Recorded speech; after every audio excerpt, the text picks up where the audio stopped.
भावी काळाच्या सर्व गुरुजन वर्गांना माझा नमस्कार आणि तुमच्या पुढील वाटचालीसाठी माझ्याकडून शुभेच्छा. मी आपला मित्र गजानन कस्तुरे मी तुमचं या ठिकाणी स्वागत करतोय. जीके मॅथच्या माध्यमातून आज मी तुमच्यासोबत संपर्क साधत आहे. विद्यार्थी मित्रांनो, आगामी काळामध्ये TCS आणि IBPS पॅटर्नला अनुसरून शिक्षक अभियोग्यता चाचणी राज्य शासनाने लवकरच त्याचं नियोजन केलेलं आहे. तर याच्यामध्ये गणित आणि बुद्धिमापन हे जे काही दिलेले दोन विषय आहेत, या दोन विषयाचं वेटेज त्यांनी चांगल्या पद्धतीनं आपल्याला दिसून येते. यूट्यूबला माझं जीके मॅथ आणि रिझनिंगच्या नावानं चॅनल आहे. तुम्ही ते चॅनल त्या ठिकाणी जॉईन करू शकता. ते चॅनल सबस्क्राईब करा आणि माझा जर व्हिडिओ आवडला तर तो आपल्या मित्रापर्यंत पोहोचवण्यासाठी नक्कीच तुम्ही त्या ठिकाणी मदत करू शकता. मित्रांनो, अभियोग्यता चाचणीमध्ये आपल्याला 2017मध्ये जी काही झालेली अभियोग्यता चाचणी आहे त्याच्यामध्ये बुद्धिमत्ता आणि गणित हे जे काही दिलेले दोन विषय आहेत, या दोन्ही विषयाच्या संदर्भातच आज मी जास्त करून या ठिकाणी फोकस केलेला आहे आजच्या व्हिडिओमध्ये. बुद्धिमत्ता आणि गणित याच्यामध्ये मित्रांनो 2017मध्ये बुद्धिमत्तेमध्ये जवळपास 80 ते 85 प्रश्न आलेले मला त्या ठिकाणी दिसून आलेले आहे. 80 ते 85 आणि सोबतच या ठिकाणी अंकगणित किंवा भूमितीचा जो काही दिलेला भाग आहे त्याच्यामध्ये जवळपास त्यांनी या ठिकाणी 25 ते 30 प्रश्नाचं वेटेज त्या ठिकाणी आपल्याला आलेलं दिसून येतं. आता यामध्ये अंकगणित आणि बुद्धिमत्ता हे जे काही दिलेले दोन मुख्य घटक आहेत, जे मुख्य दोन कोर घटक आहेत, याच्यामध्ये मित्रांनो एक लक्षात घ्यायचं आहे, सुरुवातीला आपण जर बुद्धिमापन या विषयाचा जर अभ्यास करण्याचा ठरवला तर त्याचा अभ्यास कसा केला पाहिजे किंवा त्याच्यामध्ये कोणते टॉपिक जास्त वेटेज दिलेले आहे त्याच्यामध्ये, किंवा अक्षरमालिका जर घेतली तर अक्षरमालिकेमध्ये किती प्रकारच्या व्हरायटी तयार होतात, सोबतच संख्यामालिका जर घेतली तर त्या ठिकाणी प्रश्नाच्या किती व्हरायटी तयार होतात, नातेसंबंध असेल तर नातेसंबंधामध्ये कुठं जास्त भर दिला पाहिजे, या प्रत्येक दिलेल्या बुद्धिमापन या सब्जेक्टमधील टॉपिक वाईज आज आपण या ठिकाणी थोडक्यात माहिती पाहण्याचा प्रयत्न करणार आहोत. मित्रांनो, एक लक्षात घ्यायच्यामध्ये जेव्हा तुम्ही बुद्धिमापन या विषयाचा अभ्यास करता तेव्हा बुद्धिमापन या विषयाचा अभ्यास करत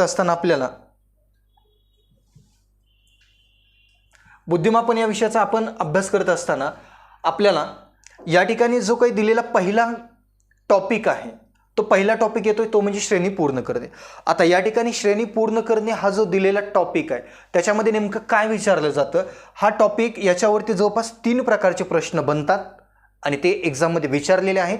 याच्यामध्ये श्रेणी पूर्ण करणे म्हणजेच इंग्रजीचे काही दिलेले जे काही अल्फाबेट्स आहेत ते इंग्रजीचे दिलेल्या अल्फाबेट्सवरती त्यांनी या ठिकाणी प्रश्न विचारलेत. आता या ठिकाणी पहिल्या टॉपिकला किती व्हरायटी तयार होतात, त्याच्यामध्ये पहिली व्हरायटी बघा, या ठिकाणी दिलेल्या अक्षरमालिकेतील पुढील पद शोधणे, दिलेल्या अक्षरमालिकेतील पुढील पद शोधणे हा एक प्रश्न तयार होतो. दिलेल्या अक्षरमालिकेतील या ठिकाणी चुकीचं पद शोधणे म्हणजे विसंगत पद दिलेलं असतं ते विसंगत पद शोधणे, आणि सोबतच या ठिकाणी दिलेल्या अक्षरमालिकेतील सहसंबंध शोधणे म्हणजे जवळपास पुढील पद शोधण्यासाठी 1 मार्क दिलेला आहे, चुकीच्या पदासाठी 1 मार्क आहे आणि सहसंबंधावरती 1 मार्क आहे. म्हणजे 3 प्रकारचे प्रश्न बनतात. 3 प्रकारच्या प्रश्नामध्ये तुम्हाला त्या ठिकाणी कमी जास्त प्रमाणामध्ये 1 ते 2 प्रश्न विचारले जाऊ शकतात. हे श्रेणी पूर्ण करण्यामध्ये दिलेलं आहे, म्हणजे जे की आपण इंग्रजीची अक्षरमालिका म्हणतो एका प्रकारे अक्षरमालिका. सोबतच आता या ठिकाणी इंग्रजी अक्षरमालिकेच्या सोबत तुम्हाला या ठिकाणी संख्यामालिका हा जो दिलेला घटक आहे, या संख्यामालिका या घटकाला पण तुम्हाला त्या ठिकाणी फोकस करावं लागणार आहे. संख्यामालिकेमध्ये पण 3 प्रकारच्या व्हरायटी तयार होतात. पहिली दिलेली व्हरायटी म्हणजे संख्येतील पुढील पद शोधणे, संख्येतील पुढील पद शोधणे असेल, म्हणजे दिलेल्या संख्यामालिका असतात. उदाहरणादाखल या ठिकाणी आपण 25 संख्या घेऊ, 36 संख्या घेऊयात, 49 संख्या घेऊयात आणि पुढील संख्या तुम्हाला शोधावी लागते. मग आता या ठिकाणी आपल्याला समजलं पाहिजे की 25 5चा वर्ग आहे, 36 6चा वर्ग आहे, 49 7चा वर्ग आहे. याचा अर्थ तुम्हाला पुढील पद शोधायचं आहे. पुढील पद शोधत असताना येणारं उत्तर या ठिकाणी 64 असेल, म्हणजे 64 साहजिकली कोणत्या संख्येचा वर्ग आहे तर 8चा वर्ग आहे. या ठिकाणी अक्षरमालिकेला रिलेटेड असलेला घटक संख्यामालिका, तिथेही 3 व्हरायटी तयार होतात. पहिली व्हरायटी म्हणजे संख्येतील पुढील पद शोधणे, दुसरी व्हरायटी म्हणजे संख्येतील विसंगत पद शोधणे आणि तिसरी व्हरायटी म्हणजे संख्येतील सहसंबंध शोधणे. असे 3 प्रश्न आहेत. मित्रांनो, एक लक्षात घ्या, अक्षरमालिका आणि संख्यामालिका हा जो दिलेला टॉपिक आहे हा अतिशय कोर घटक आहे आणि याच्यावरती 100% प्रश्न विचारले जातात आणि प्रश्न येतातच. 6 प्रश्न तयार होतात. 6 मध्ये किमान 3 प्रश्न तर त्या ठिकाणी येऊ शकतात, किमान 3 प्रश्न. आता त्यानंतर पुढील जो येणारा घटक आहे, आता हा सहसंबंध म्हणजे तोच दिलेला मी आता जो तुम्हाला सांगितलेला आहे. वर्गीकरणाचा एक दिलेला घटक आहे. वर्गीकरण म्हणजे त्याच्यामध्येच संख्येतील वर्गीकरण असेल किंवा अक्षरातील वर्गीकरण असेल, म्हणजे जे काही दिलेलं पद आहे त्याच्यामध्ये 3 पदं सारखी दिलेली असतात, 1 पद चुकीचं असतं. जे चुकीचं आहे त्या तो आलेला घटक वर्गीकरणामध्ये येतो. सोबतच पुढील जो येणारा घटक आहे तो म्हणजे सांकेतिक भाषेचा. आता सांकेतिक भाषा म्हणजे काय, कोडिंग आणि डिकोडिंग, जे की राज्यसेवेला तुम्हाला माहिती आहे की राज्यसेवेवरती याच्यावरती त्यांनी प्रश्न विचारलेला आहे कोडिंग डिकोडिंगमध्ये. तोच घटक ॲज इट इज कमी जास्त प्रमाणामध्ये त्यांनी या ठिकाणी प्रश्नाचं स्वरूप वेगवेगळ्या पद्धतीचं दिलेलं आहे. आता या ठिकाणी कोडिंग आणि डिकोडिंग या टॉपिकवरती पण 3 प्रश्न तयार होतात. कसे होतात बघा, या ठिकाणी तुम्हाला जी सांकेतिक भाषा विचारलेली आहे ती अक्षरांची सांकेतिक भाषा विचारलेली आहे. सोबतच या ठिकाणी त्यांनी दुसरा जो प्रश्न बनवलेला आहे तो म्हणजे चिन्हावरती अक्षरमालिका बनवलेली आहे. आणि तिसरा जो येणारा प्रश्न आहे तो या ठिकाणी संख्येवरती दिलेला आहे. आणि मला चौथाही प्रश्न या ठिकाणी आणखीन ॲड करता येईल, तो म्हणजे अक्षर प्लस संख्या दोन्हीचं कॉम्बिनेशन त्या ठिकाणी दिलेलं आहे. म्हणजे सांकेतिक भाषा हा दिलेला घटक महत्त्वाचा आहे. या ठिकाणी हा घटक या ठिकाणी अभ्यासक्रमामध्ये तुम्हाला दिलेला आहे. आणि या ठिकाणी सुरुवातीच्या दिलेल्या कोर घटकावरती जे काही 3 ते 4 टॉपिक आहेत त्याच्यामध्ये मित्रांनो जवळपास 10 ते 12 पद्धतीचे प्रश्न तयार होतील. त्यामध्ये हमखास 5 प्रश्न एक्झाममध्ये विचारले जातात. त्यामुळे सुरुवातीचे 4 घटक किंवा सुरुवातीचे दिलेले 4 टॉपिक महत्त्वाचे आहेत. त्याच्यामध्ये अक्षरमालिका जे की मी तुम्हाला तिथे सांगितलेलं आहे, सहसंबंध तेही मी तुम्हाला त्या ठिकाणी सांगितलेलं आहे, वर्गीकरण तेही सांगितलेलं आहे, आणि सांकेतिक भाषा सुरुवातीचे 4 टॉपिक विसरायचे नाहीत. महत्त्वाचे टॉपिक आहेत. प्रत्येक स्पर्धा परीक्षेमध्ये 4 टॉपिकवरती कमी जास्त प्रमाणामध्ये प्रश्न विचारलेले आहेत. आणि टेटचा जो मुलगा अभ्यास करतोय किंवा जे मुलगी अभ्यास करते आहे किंवा जे सर असतील किंवा जे मॅडम असतील अभ्यास करतायत त्याने एक लक्षात घ्यायचं आहे की 80 मार्काचा जो काही दिलेला तुम्हाला सुरुवातीचा घटक आहे त्या 80 मार्काच्या दिलेल्या प्रश्नामध्ये तुम्हाला 4 ते 5 प्रश्न इथं बनवू शकतात सर, आणि बनतीलच. आता त्यानंतर पुढील बघा, आपल्याला या ठिकाणी तुलना दिलेली आहे.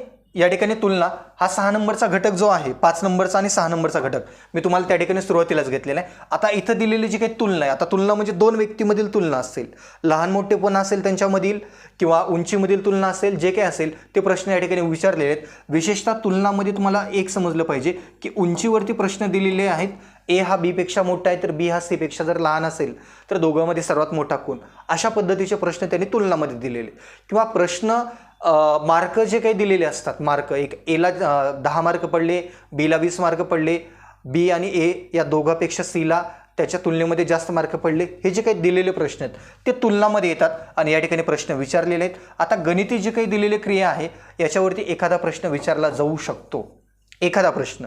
कारण या ठिकाणी प्लसला मायनस म्हटलं, मायनसला प्लस म्हटलं, गुणाकाराला भागिले म्हटलं, भागाकाराला प्लस म्हटलं, अशा पद्धतीची बॉडमॉसचीच पद्धत दिलेली आहे. ती बॉडमॉसची पद्धत या ठिकाणी एखाद्या मार्काला त्यांनी विचारलेली.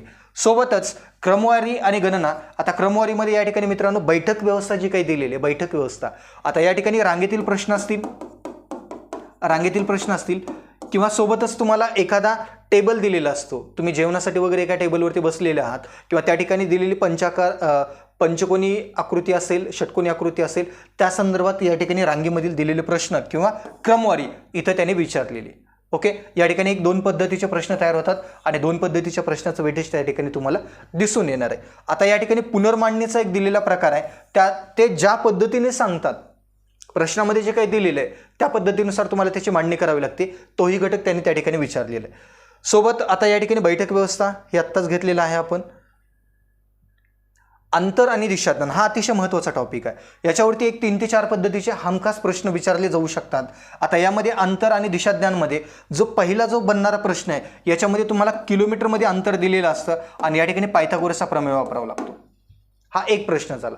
दुसरा जो प्रश्न तयार होणार आहे या ठिकाणी त्यांनी सूचना देतात की वायव्य दिशेला ईशान्य दिशा म्हटले, ईशान्य दिशेला वायव्य दिशा म्हटले, अशा पद्धतीचे ते काही इंटिमेशन दिलेलं असतं. त्या संदर्भात इथे एक प्रश्न तयार होतोय. म्हणजे इथला हा एक प्रश्न पायथागोरसच्या प्रमेयावरती, इथं दिलेला हा दुसरा प्रश्न. तिसरा जो दिलेला प्रश्न आहे तो तिसरा दिलेला प्रश्न म्हणजे आपल्याला प्रकाश येत असतो कुठून तरी, सूर्याचा प्रकाश असेल, एखाद्या दिव्याचा प्रकाश असेल किंवा एका मेणबत्तीचा प्रकाश असेल, त्या प्रकाशाच्या संदर्भात या ठिकाणी दिशा या टॉपिकमध्ये प्रश्न विचारलेले आहेत. किंवा एखादा व्यक्ती शीर्षासन अवस्थेमध्ये त्याचं तोंड जर उत्तरेकडे असेल तर त्याचा डावा हात कोणत्या दिशेला असेल, त्याचा उजवा हात कोणत्या दिशेला असेल, त्या संदर्भात या ठिकाणी प्रश्न विचारलेले आहेत. याचा अर्थ दिशाज्ञान हा दिलेला जो टॉपिक आहे हा टॉपिक 3 मार्काला हमखास येऊ शकतो, कारण त्या ठिकाणी प्रश्न बनण्याचे प्रकार हे जास्त आहेत. ओके, त्या ठिकाणी त्यानंतर आदान प्रदान इनपुट आणि आउटपुट जे काही राज्यसेवेमध्ये विचारलेलं आहे त्या संदर्भात पण तुम्हाला मांडणी दिलेली असते आणि ती मांडणी तुम्हाला अचूक पद्धतीने शोधावी लागते. ओके, यानंतर बघा नातेसंबंध अतिशय महत्त्वाचा घटक दिलेला आहे. आता नातेसंबंधामध्ये आपल्या फॅमिलीला रिलेटेड असलेला घटक आहे, म्हणजे आपलं कुटुंब जे आहे त्या कुटुंबामध्ये एखादा व्यक्ती फोटोकडे बोट करून सांगत आहे की तो माझा मामा आहे, ती माझी काकू आहे, तो माझा आत्याचा मुलगा आहे, अशा पद्धतीचं काहीतरी ब्लड रिलेशन दिलेलं असतं आणि त्या ब्लड रिलेशनवरती आपल्याला त्या ठिकाणी प्रश्न विचारलेले आहेत. हा टॉपिक महत्त्वाचा आहे. या ठिकाणी कमी जास्त प्रमाणामध्ये 2 ते 3 प्रश्न विचारले जाऊ शकतात वेगवेगळ्या पद्धतीने, त्या ठिकाणी शक्यता देतो तुम्हाला. त्यासोबतच वैवारी हा जो काही दिलेला टॉपिक आहे, वैवारी हा दिलेला टॉपिक मित्रांनो तुम्हाला गणितामध्ये पण विचारलेला आहे आणि सोबतच हा दिलेला टॉपिक या ठिकाणी बुद्धिमत्तेमध्ये पण विचारलेला आहे. याचा अर्थ दोन्ही ठिकाणी दोन्ही सब्जेक्टमध्ये या टॉपिकचं महत्त्व कमी जास्त प्रमाणामध्ये दिसून येतं. गणित आणि बुद्धिमापनमध्ये जर विचार जर केला तर त्यांनी 2-2 जरी प्रश्न म्हटले तर 4 मार्काला हा टॉपिक विचारला जाऊ शकतो. बुद्धिमापनमध्ये कमी जास्त प्रमाणामध्ये 2 प्रश्न आणि गणितामध्ये कमी जास्त प्रमाणामध्ये एखादा प्रश्न, म्हणजे 3 ते 4 प्रश्न त्या ठिकाणी विचारले जाऊ शकतात आणि त्या ठिकाणी प्रश्न येण्याचे चान्सेस जास्त आहेत. वैवारी टॉपिकमध्ये अतिशय महत्त्वाचा टॉपिक आहे. सोबतच संख्या व अक्षर आणि मनोरे दिलेले आहेत, म्हणजे पिरॅमिड्स वगैरे जो काही दिलेला घटक आहे त्याच्यामध्ये संख्या वगैरे वेगवेगळ्या पद्धतीचे डायग्राम जे दिलेले आहेत, तो डायग्रामच्या संदर्भात पण हा घटक महत्त्वाचा आहे. दिनदर्शिका कालमापन हा जो काही दिलेला टॉपिक आहे कालमापन, हा कालमापन टॉपिक मित्रांनो अतिशय महत्त्वाचा आहे बरं का, कारण या टॉपिकमध्ये इथेही प्रश्नाची व्हरायटी जास्त आहे. मी तुम्हाला आज या ठिकाणी पेपर विश्लेषणाचं जे काही दिलेलं स्वरूप आहे मागील 2017चं, ते 2017च्या संदर्भात दिलेले पेपर विश्लेषण, त्यामध्ये जो काही महत्त्वाचा दिलेला घटक आहे त्याच्यामध्ये त्यांनी जे काही विचारलेले प्रश्न आहेत त्याच्यामध्ये कालमापन या टॉपिकवरती पण त्याने प्रश्न विचारलेले. त्याच्यामध्ये एखाद्या व्यक्तीचं वय दिलेलं असतं, दुसऱ्या व्यक्तीचं वय काढावं लागतं, हा घटक कालमापन टॉपिकमध्येच येतो. सोबतच एखाद्या व्यक्तीचा जन्म झालेला आहे तर त्याचं वय किती झालं किंवा त्याचा 10वा वाढदिवस कोणत्या दिवशी असेल कोणत्या दिवशी नसेल, या संदर्भात त्यांनी या ठिकाणी प्रश्न विचारलेले आहेत. कमी जास्त प्रमाणामध्ये 3 ते 4 प्रश्न या ठिकाणी बनवू शकतात आणि एक्झाममध्ये त्या ठिकाणी 2 ते 3 प्रश्न हमखास येऊन जाऊ शकतात या टॉपिकवरती. सोबतच घड्याळ दिलेला टॉपिक आहे. आता जो दिलेला घड्याळ हा टॉपिक आहे, हा दिलेला घड्याळ पण टॉपिक अतिशय महत्त्वाचा आहे, कारण घड्याळ टॉपिकवरती पण या ठिकाणी 2 ते 3 प्रश्न हमखास किंवा 3 ते 4 प्रश्नापर्यंत त्या ठिकाणी त्यांनी ते विचारले जाऊ शकतात. दुहेरी युक्तिवाद, याच्यामध्ये खरे आणि खोटे 2 व्यक्तीची तुलना दिलेली असते किंवा 3 व्यक्तीची तुलना दिलेली असते. निश्चित त्याच्यामध्ये कोण खरं बोलत आहे किंवा कोण खोटं बोलत आहे त्याच्यामध्ये दिलेली तुलना तुम्हाला, किंवा युक्तिवाद ज्याला म्हणतो आपण, दुहेरी युक्तिवाद हा या ठिकाणी विचारलेला आहे. वेन डायग्राम जो की सरळ सहावीपासून जवळपास MPSC पर्यंत विचारलेला डायग्राम आहे, त्याच्यामध्ये या ठिकाणी काहीतरी दिलेलं असतं, अशा आकृत्या देतात. 3 गट असतील, 2 गट असतील, 4 गट असतील, त्यांची तुलना दिलेली असते आणि त्याचे वेगवेगळे प्रकार दिलेले आहेत. वेन डायग्राममध्ये इथेही प्रश्न विचारलेला आहे. तर्क आणि अनुमान याच्यामध्ये सर्व, काही आणि एकही नाही किंवा दोन्ही बरोबर, हे असे जे काही दिलेले 3 ते 4 प्रकारचे प्रश्न आहेत, हे प्रश्न तुम्हाला विद्यार्थ्याला या ठिकाणी कन्फ्युजनमध्ये पाडणारे प्रश्न आहेत. या ठिकाणी वेन डायग्रामचे पण प्रश्न त्या ठिकाणी विद्यार्थ्याच्या कन्फ्युजन चांगल्या प्रकारे वाढवू शकतात. तर्क आणि अनुमानचे प्रश्न पण त्या ठिकाणी चांगल्या पद्धतीचं कन्फ्युजन वाढवू शकतात. सोबतच विधाने आणि युक्तिवाद हा जो काही दिलेला प्रकार आहे, हा दिलेला प्रकार पण तुम्हाला त्या ठिकाणी दिसून येणार आहे. ओके, आता या ठिकाणी शाब्दिक वगैरे दिलेला आहे, म्हणजे जवळपास मित्रांनो तुम्हाला हा जो दिलेला बुद्धिमापनचा जो घटक आहे, या बुद्धिमापनच्या घटकामध्ये आपल्याला सर्वात जास्त फोकस जर म्हटलं तर या ठिकाणी श्रेणी, सहसंबंध, वर्गीकरण, सांकेतिक भाषा, सोबतच तुलना, गणितीय क्रिया, हे जे काही 8 सुरुवातीचे घटक आहेत, याच्यामध्ये अतिशय महत्त्वाचा दिलेला घटक तो म्हणजे नातेसंबंध असणार आहे. नातेसंबंधाच्या सोबतच तुम्हाला या ठिकाणी वैवारी पण दिलेला घटक आहे, दिनदर्शिका आहे, घड्याळ आहे, दुहेरी युक्तिवाद आहे, वेन आकृत्या आहेत, तर्क अनुमान आहे, युक्तिवाद आणि विधाने, इथपर्यंत तरी किमान तुम्हाला या ठिकाणी जास्त प्रमाणामध्ये फोकस करावा लागणार आहे किमान बुद्धिमापनमध्ये. आणि ह्याच्यामध्ये मागे जे काही त्यांनी विचारलेले प्रश्न आहेत, काही ठिकाणी 2 प्रश्न विचारलेले आहेत, कदाचित आगामी काळामध्ये त्या ठिकाणी 4 प्रश्न त्या टॉपिकवरती घेऊ शकतात. फक्त वेटेज तुम्हाला कुठं द्यायचं आहे ते आत्ता जे सांगितलेले घटक आहेत त्या घटकाला जास्त फोकस करा आणि चांगल्या पद्धतीने अभ्यास करा.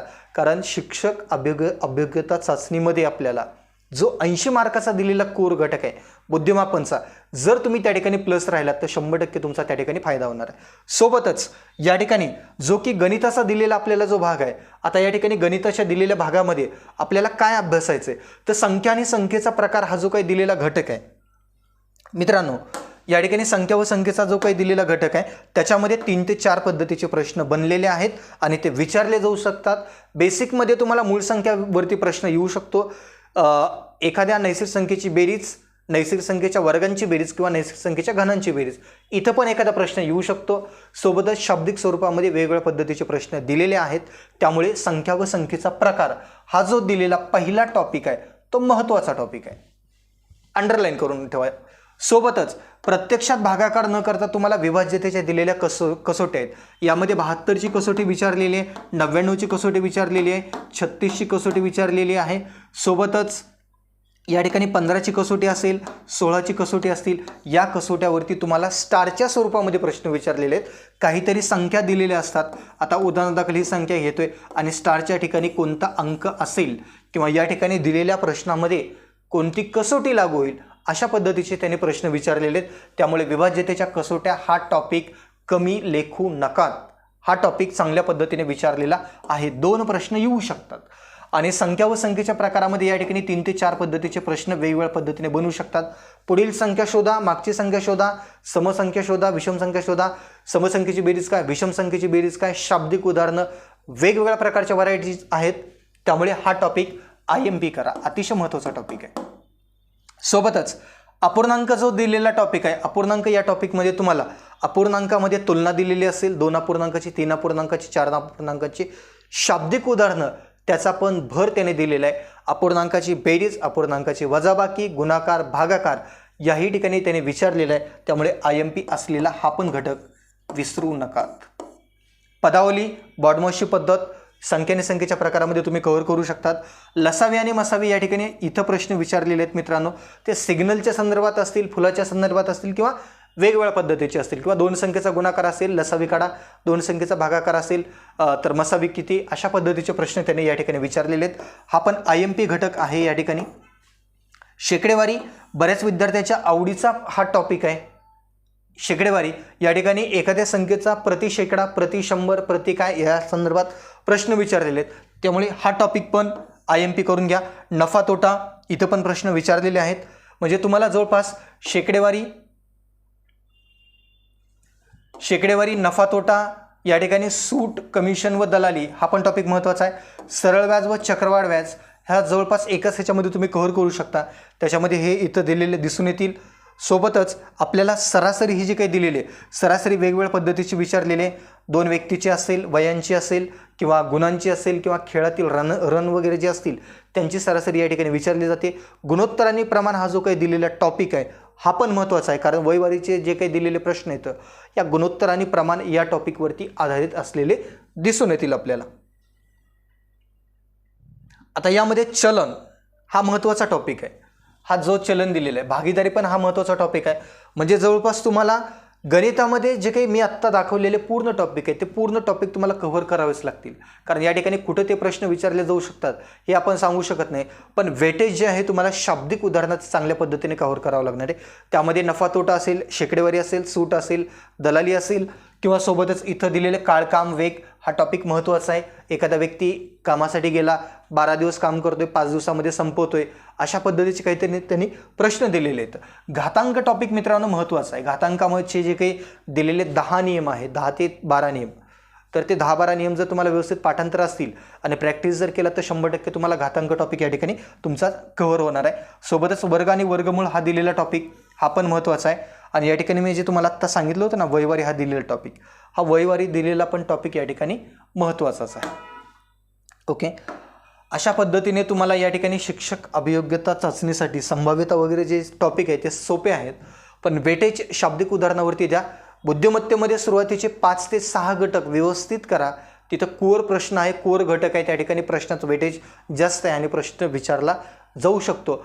यूट्यूबला मित्रांनो माझं GK मॅथच्या नावानं चॅनल सध्याला मी सुरू केलेला आहे. तुम्हाला आजचा हा जर व्हिडिओ आवडला तर तो व्हिडिओ त्या ठिकाणी नक्कीच लाईक करा आणि माझं चॅनल सबस्क्राईब करा. गणिताच्या संदर्भात पूर्ण अपडेट सोबतच विविध प्रकारचे प्रश्न, वेगवेगळ्या प्रकारच्या ट्रिक्स मी तुम्हाला सध्याला यूट्यूब चॅनलच्या माध्यमातून मी तुमच्यापर्यंत घेऊन येण्याचा प्रयत्न करतोय.